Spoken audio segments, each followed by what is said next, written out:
Let me tell you about the phone call that changed how I think about retirement investing forever. It was 2009. The financial crisis had just ravaged the markets. The S&P 500 had fallen more than 50% from its peak. Lehman Brothers was gone. Bear Stearns was gone. AIG had been bailed out. People were genuinely afraid the entire financial system might collapse. There were days when I thought we might be witnessing the end of capitalism as we knew it. I got a call from my uncle. He was 68 years old at the time. A retired engineer who had worked his entire career at the same company, saved diligently, done everything right. He maxed out his 401k every year. He lived below his means. He avoided debt. He did everything the financial advisors told him to do. He had accumulated about $1.2 million, which he thought would fund a comfortable retirement. When the market crashed, his portfolio dropped to under $600,000. In less than 2 years, he had lost half of everything he had saved over a 40-year career. Half gone. 40 years of sacrifice, 40 years of discipline, 40 years of delayed gratification, and half of it evaporated in 18 months. But that was not the worst part. The worst part was what he did next. He panicked. He sold everything near the bottom. He went to cash because he could not stand watching his life savings evaporate any further. He told me he could not sleep. He could not eat. He felt physically ill every time he looked at his statements. His wife was terrified. Their retirement dreams seemed to be dying in front of their eyes. He just wanted the pain to stop. So he sold at the worst possible time, at prices that, looking back, were generational lows. Prices we may never see again in our lifetimes. I tried to talk him out of it. I told him the market would recover. I told him the government was flooding the system with money. I told him this was exactly the wrong time to sell. I practically begged him to hold on, but he was too scared to listen. The emotional pain was too intense. He just wanted out.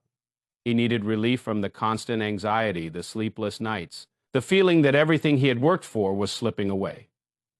Over the next 5 years, the market more than doubled from where he sold. His $600,000, if he had just held on, would have recovered to well over $1 million. Instead, his cash sat there earning almost nothing while he watched the recovery from the sidelines. Every month, as the market climbed higher, he felt worse. He had made the biggest financial mistake of his life at the worst possible moment. That phone call haunts me to this day. Not because my uncle made a mistake. Everyone makes mistakes. It haunts me because I realize that all my expertise in macro investing, all my ability to navigate complex markets, all my success managing billions of dollars, none of it matters if you do not have a framework for protecting retirement assets that you can actually stick with during a crisis. My uncle was not stupid. He was an engineer. He understood math. He understood compound interest. He understood that stocks go up over time. He had read the books. He knew the statistics. But none of that mattered when his emotional brain took over and screamed at him to stop the pain at any cost. Knowledge is not enough. You need a system that works with human psychology, not against it. That experience led me to develop what I call my retirement protection blueprint, a framework designed specifically for people over 60 who cannot afford to make the mistakes that destroy retirements. A framework that accounts for human psychology, not just financial mathematics. A framework that works in theory and in practice, even when markets are crashing and fear is overwhelming every rational thought in your head. Today, I am going to share that blueprint with you. This is what I tell my own family members who are approaching or in retirement.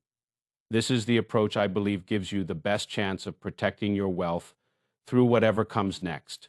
Whether we face another financial crisis, a prolonged bear market, runaway inflation, or something we cannot even predict today. Let me start with a fundamental truth that most people over 60 do not fully appreciate. You are playing a different game than younger investors, completely different. And if you do not recognize that, you will make decisions that are appropriate for a 30-year-old but catastrophic for a 65-year-old. When you are 30, time is on your side. If the market crashes 50%, you have decades to recover. You can even benefit from crashes by buying at low prices and riding the recovery. Volatility is your friend because it creates opportunities. When you are over 60, time is no longer on your side. If the market crashes 50% and you are retired, you might not have enough years left for your portfolio to fully recover. Worse, if you are withdrawing money to live on during the crash, you are selling at the worst prices, accelerating the depletion of your portfolio. This is called sequence of returns risk, and it is the silent killer of retirements. The math is brutal. If your portfolio drops 50%, you need a 100% gain just to get back to where you started. 100%, that can take years, maybe a decade or more. If you are 70 years old, you might not have a decade. And if you are withdrawing 4 or 5% per year to live on during that recovery, you might run out of money entirely. This is why the retirement game is different. You cannot just maximize returns and hope for the best. You have to manage risk actively. You have to protect against catastrophic losses. You have to design a portfolio that can survive the worst scenarios, not just thrive in the best ones. Now let me walk you through the 5 pillars of my retirement protection blueprint. Each pillar serves a specific purpose together. They create a framework that protects your wealth through market crashes, inflation, and all the other risks that can destroy retirements. The first pillar is what I call the survival bucket. This is the foundation of everything else. Without this, the rest of the blueprint falls apart. I cannot overstate how important this single concept is.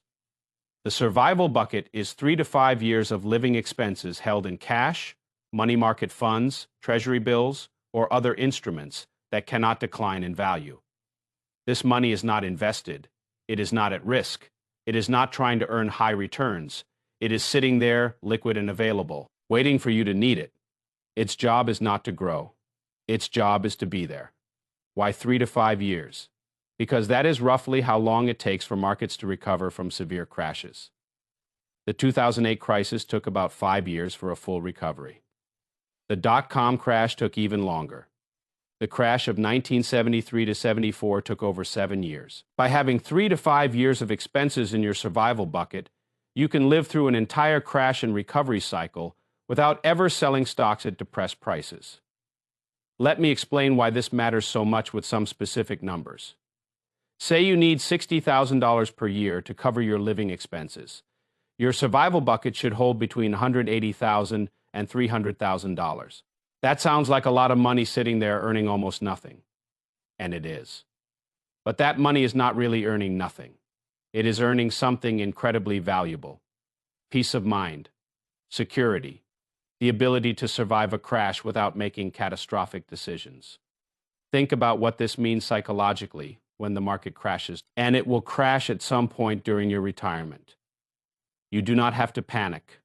You do not have to sell. You can look at your survival bucket and know that you have years of living expenses covered. You can pay your bills. You can buy groceries. You can keep the lights on. Your lifestyle does not have to change at all. While you wait for markets to recover, you can ride out the storm patiently, waiting for the recovery that always eventually comes. History is very clear on this point. Markets have recovered from every crash, every single one. The only question is how long it takes. And if you have 3 to 5 years of expenses in your survival bucket, time is on your side. This is exactly what my uncle did not have. He was fully invested, relying on selling stocks to fund his retirement. When the crash came, he had no choice but to sell at the worst prices or cut his lifestyle dramatically. Neither option was acceptable to him emotionally, so he panicked and sold everything. The survival bucket eliminates that horrible dilemma entirely. I want to be very specific about what belongs in the survival bucket. Cash in a high-yield savings account, money market funds, treasury bills maturing within a year. Maybe short-term CDs if the rates are attractive. Nothing else. No corporate bonds. No bond funds that can decline in value. No dividend stocks. Nothing that can go down when you need it most. The survival bucket is sacred. You do not chase yield with it. You do not try to be clever. You accept lower returns in exchange for absolute certainty that the money will be there when you need it. The second pillar is income generation. Your portfolio should produce income that you can live on without selling principal. Dividends from stocks, interest from bonds, distributions from real estate investment trusts. This income arrives regardless of what the market is doing, regardless of whether stock prices are up or down, regardless of what the headlines say. Why does income generation matter so much? Because it changes your relationship with volatility completely. It transforms you from a seller of assets into a receiver of cash flow. That distinction is everything. If you need to sell stocks to fund your retirement, every market downturn is a crisis. You are selling low, depleting your portfolio, reducing your future income and security. You watch prices obsessively because every decline directly threatens your lifestyle. A 10% drop means you have to sell more shares to get the same number of dollars. A 30% drop is genuinely scary because you might be selling through your principal at an alarming rate. If your portfolio generates enough income to cover your expenses, market downturns are irrelevant noise.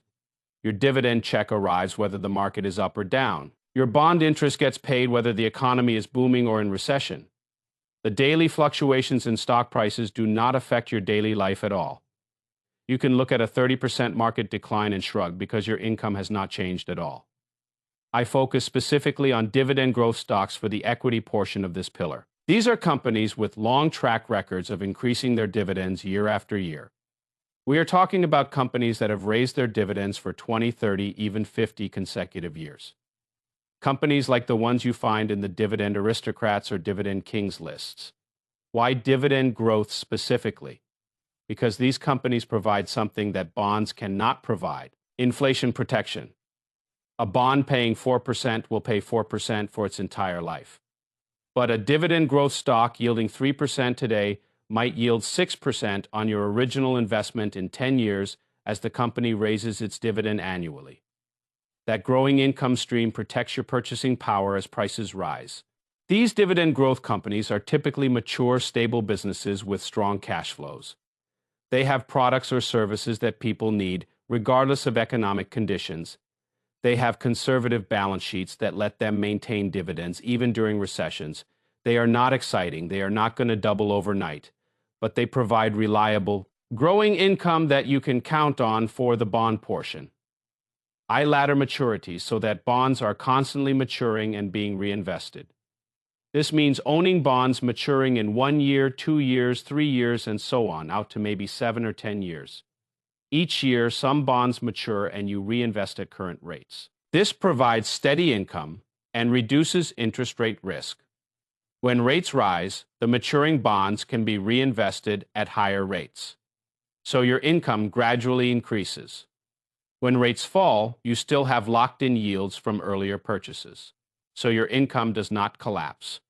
The ladder smooths everything out. For real estate income, I use carefully selected REITs that own essential properties, healthcare facilities that people need regardless of economic conditions, apartment buildings in supply-constrained markets where people always need housing, infrastructure assets like cell towers and data centers that benefit from long-term technology trends.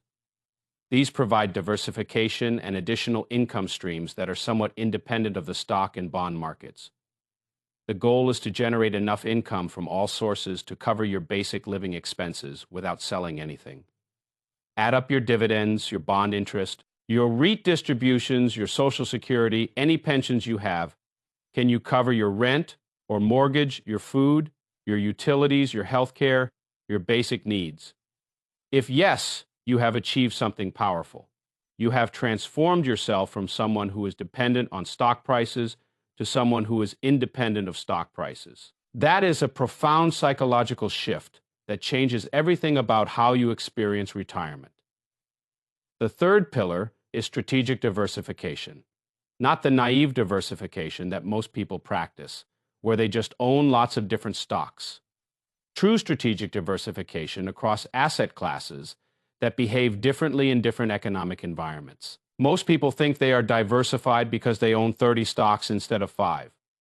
But if all 30 stocks are U.S. large cap growth stocks, they are not really diversified at all. When the market crashes, they all crash together. When interest rates spike, they all suffer together. The correlation is close to 1. True diversification means owning assets that respond differently to economic conditions. When stocks crash, something else in your portfolio should hold value or even rise. When inflation spikes, something should benefit. When deflation threatens, something should provide protection. For someone over 60, I think about four main economic scenarios and make sure the portfolio has exposure that performs well in each one. The first scenario is economic growth with low inflation. This is the Goldilocks scenario where stocks do well. Quality equity exposure handles this. The second scenario is economic growth with high inflation. This is trickier. Stocks might struggle as the Fed raises rates to fight inflation, but commodities, energy stocks, and treasury inflation-protected securities tend to do well. Real estate can also benefit as property values rise with inflation. The third scenario is recession with low inflation. This is the deflationary scenario where bonds typically excel. Long-duration treasury bonds can provide significant gains as rates fall. Cash also becomes more valuable in purchasing power terms. The fourth scenario is recession with high inflation, the dreaded stagflation. This is the toughest environment where most assets struggle. Gold and precious metals historically provide some protection here. Energy stocks can also hold up if supply remains constrained. By ensuring you have meaningful exposure to assets that perform well in each scenario, you reduce the chance of catastrophic losses in any environment. Something in your portfolio should always be working, even when other parts are struggling. The fourth pillar is risk management. This is where I differ significantly from traditional retirement advice. Most advisors tell you to reduce risk as you age by shifting from stocks to bonds. That advice made sense when bonds yielded 6 or 7%. It makes less sense when bonds yield 4%, and inflation might run higher. My approach to risk management is more nuanced.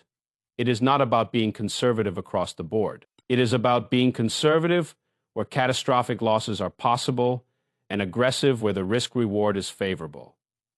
Specifically, I think about risk in terms of what could destroy your retirement versus what could merely dent it.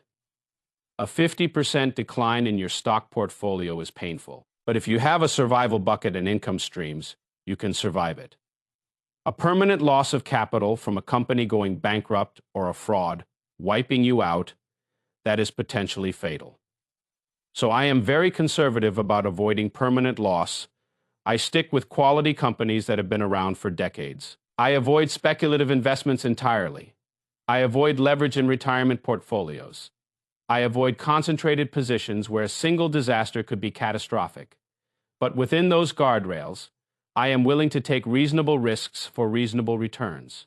I own stocks because over time they outperform bonds and cash. I own some growth stocks because they provide upside potential. I am not hiding in a bunker, terrified of every market move. The key is sizing positions appropriately. No single position should be large enough that its failure destroys your retirement.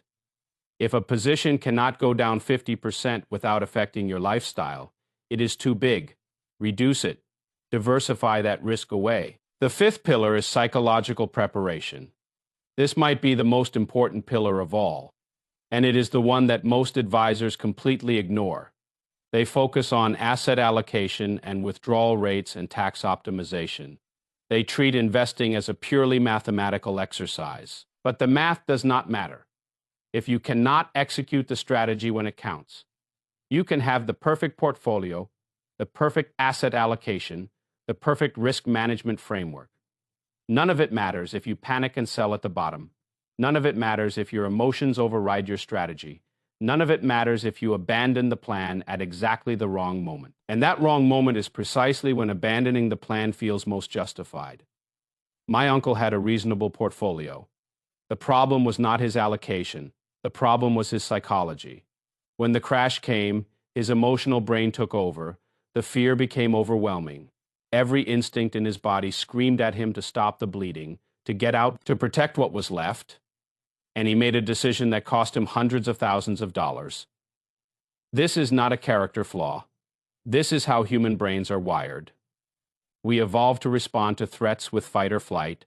Watching your life savings disappear triggers the same neurological response as being chased by a predator. Your rational brain shuts down. Your emotional brain takes over.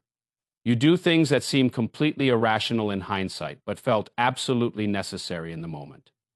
How do you prepare psychologically for market crashes? Several ways. First, you accept in advance that crashes will happen.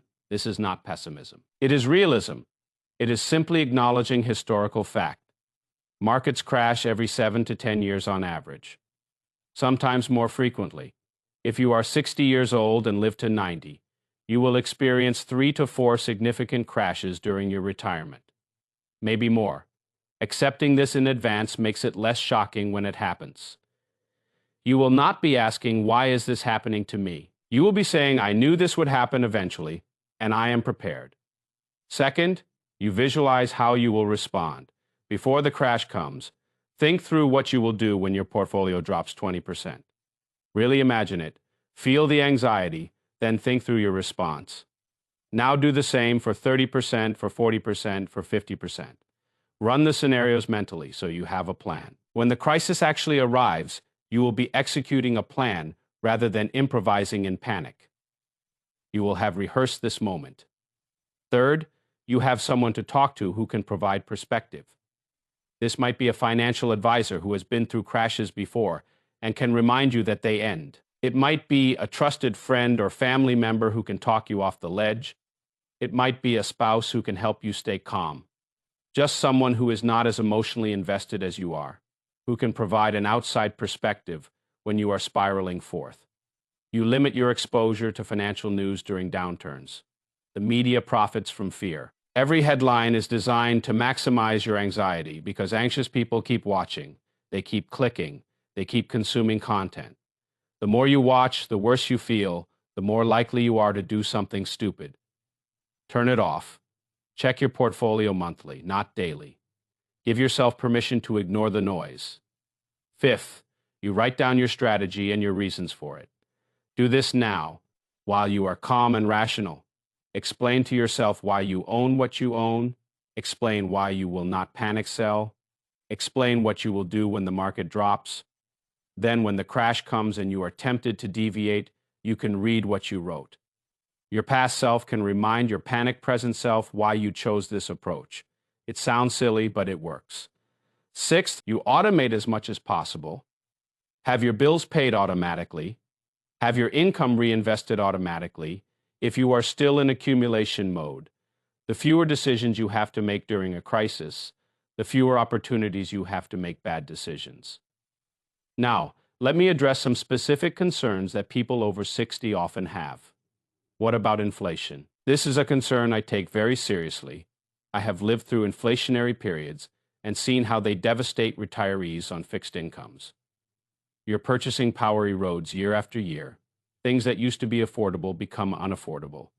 Your standard of living declines even as you spend the same number of dollars. My blueprint addresses inflation through multiple mechanisms. The dividend growth stocks provide income that typically grows faster than inflation over time. The Treasury inflation-protected securities provide explicit inflation indexing. The real estate exposure benefits from inflation as property values and rents rise. The commodity and energy exposure provides direct inflation hedging. The key is not to be completely dependent on nominal fixed income like traditional bonds. A portfolio that is 50% in bonds paying 4% will lose purchasing power if inflation runs 5%. You need real assets that grow with inflation, not just nominal assets that pay a fixed number of dollars. What about healthcare costs? This is the expense that blindsides most retirees. Healthcare inflation runs higher than general inflation. The costs of medical care, prescription drugs, insurance premiums, they all increase faster than your Social Security cost of living adjustment. And as you age, you use more healthcare. So your expenses increase even faster. My blueprint accounts for this by planning for higher expenses over time, not flat expenses. Your withdrawal rate at 65 should be lower than you think you need, leaving room for healthcare costs to increase in your 70s, 80s, and beyond. I also strongly encourage long-term care insurance while you are still healthy enough to qualify. A few years in a nursing home can wipe out a lifetime of savings faster than any market crash. What about leaving money to heirs? This is a personal decision with no right answer. Some people want to spend everything they have and die with zero. Some want to leave as much as possible to children or charity. Most are somewhere in between. My blueprint is designed primarily for security, not wealth maximization. If leaving a large inheritance is a high priority for you, you might need to take more risk or spend less during retirement. But I would caution against sacrificing your own security for the goal of leaving money to heirs. Your children would rather have you financially secure than receive an inheritance while you struggle. What about working longer? Every year you delay retirement provides multiple benefits. Another year of saving, another year of investment growth, one less year of withdrawals, a higher Social Security benefit if you delay claiming. For many people, working 2 or 3 extra years provides more security than any investment strategy could provide. I am not saying you should work forever, but if you are approaching 60 and your savings are not quite where you want them, consider working a few more years rather than trying to make up the difference with risky investments. The math strongly favors working longer over investing more aggressively. Let me give you some specific allocation guidance, though I want to emphasize that everyone's situation is different, and these are starting points, not prescriptions. For someone who is 60 to 65, I would suggest roughly 50 to 60% in equities, with a focus on dividend-paying stocks and quality companies, 20 to 25% in bonds, laddered across maturities of 1 to 10 years, 10 to 15% in alternatives, including REITs, commodities exposure, and gold, and 5 to 10% in the survival bucket of cash and equivalents. For someone who is 65 to 75, I would shift toward 40 to 50% equities, 25 to 30% bonds, 10 to 15% alternatives, and 10 to 15% in the survival bucket. For someone over 75, I would shift further toward 30 to 40% equities, 30 to 35% bonds, 10% alternatives, and 15 to 20% in the survival bucket. These allocations might seem more aggressive than traditional advice, which often suggests reducing stocks significantly in retirement. But traditional advice was designed for an era of high bond yields and low inflation expectations. In today's environment, being too conservative can be its own risk. Inflation eats away at purchasing power. Low bond yields provide insufficient income. You can actually run out of money by being too conservative if you live into your 90s. The key is not the specific percentages. The key is having a framework that you understand, that makes sense to you, and that you can stick with through thick and thin. Let me close with something I have learned through decades of managing money, including managing money through the worst crises of our time, through the dot-com crash, through September 11th, through the 2008 financial crisis, through the COVID crash, through every panic and every mania. The goal of retirement investing is not to maximize returns. It is not to beat some benchmark. It is not to prove how smart you are or to get rich quick. You are past the wealth-building phase of your life. The goal now is to fund a comfortable, secure retirement where you do not have to worry about money, where you can enjoy your grandchildren and your hobbies and your travels without constantly checking your portfolio, where you can sleep at night knowing that your financial future is secure. The person who earns 7% per year and sleeps soundly is better off than the person who earns 10% per year, but panics and sells at every downturn. The person who follows a simple, sensible plan is better off than the person who constantly chases hot investments and complex strategies. Simplicity and consistency beat complexity and brilliance almost every time. My uncle was a successful engineer. He understood complex systems. He was not lacking in intelligence. He graduated at the top of his class. He solved difficult problems his entire career. What he lacked was a framework that accounted for his own psychology, that gave him the security to ride out a crisis without panicking. All his intelligence could not save him from his own fear. That is what this blueprint provides. Not the highest possible returns, not some secret formula that nobody else knows, not a get-rich-quick scheme, just a sensible, practical framework for protecting retirement assets through whatever comes next. A framework that works with human nature instead of against it. If you are over 60, if you are approaching or already in retirement, I hope you will take these principles seriously. Build the survival bucket first. It is the foundation of everything. Focus on income generation, so you are not dependent on selling assets. Diversify strategically across economic scenarios. Manage risk thoughtfully, avoiding both excessive aggression and excessive conservatism. And prepare yourself psychologically for the challenges ahead, because they will come. Your retirement security depends on it. Your ability to enjoy your golden years without financial stress depends on it. Your peace of mind depends on it. Your relationship with your spouse depends on it. Because financial stress destroys marriages. Your legacy to your family, whether that is an inheritance or simply not being a burden, depends on it. This is not about getting rich. This is about staying secure. It is about protecting what you have worked a lifetime to accumulate.